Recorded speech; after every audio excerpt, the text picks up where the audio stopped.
start with you, Nicholas. Okay.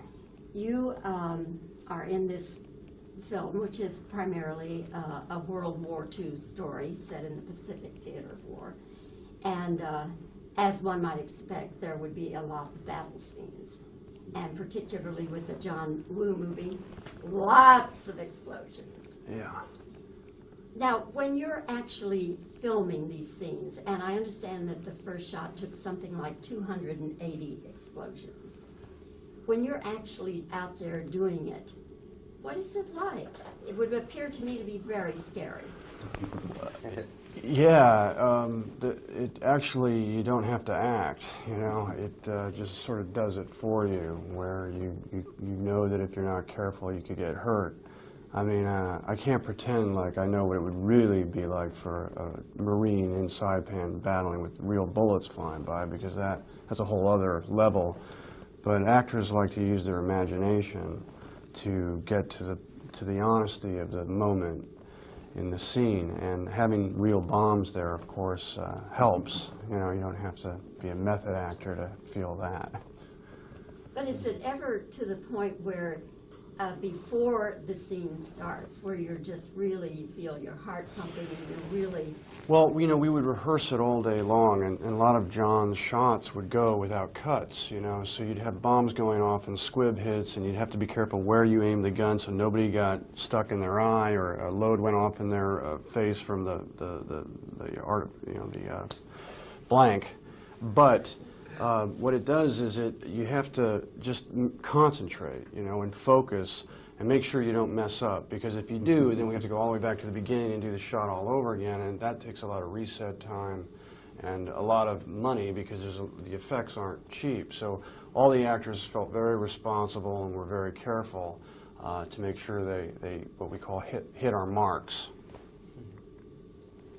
The being in a John Woo film, of course, is a very prestigious thing. Yeah.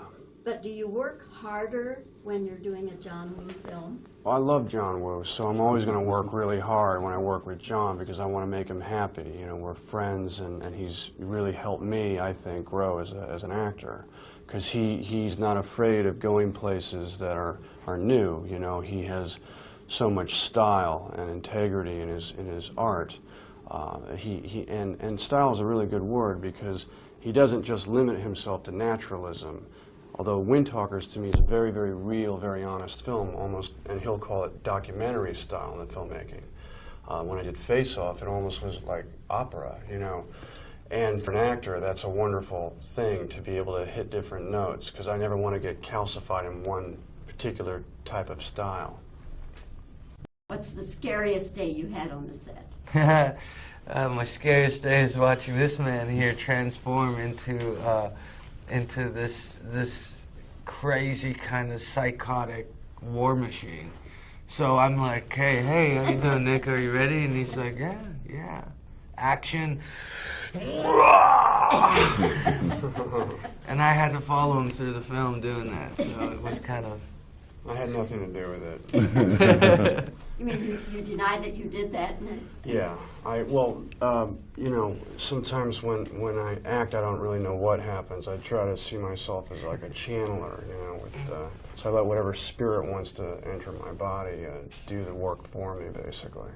And you can gather those things together, and you can get a little dog hair or rabbit fur and put it in your boot or something, and then give it as a gift to the spirits, and they come in and they do the work for you. There's a day where I had a conversation with Nick, and I looked over and he was still staring straight out into the battlefield. He didn't hear me. And I was like, oh my God, okay, I'm gonna get out of here. But it just shows how much focus he has about what he's doing. Well, it all paid off in the end, because you all have a film you can be very proud of, and a film that is based on truth, and a film that should enlighten a lot of people. A thousand applause. Yeah. Thank you.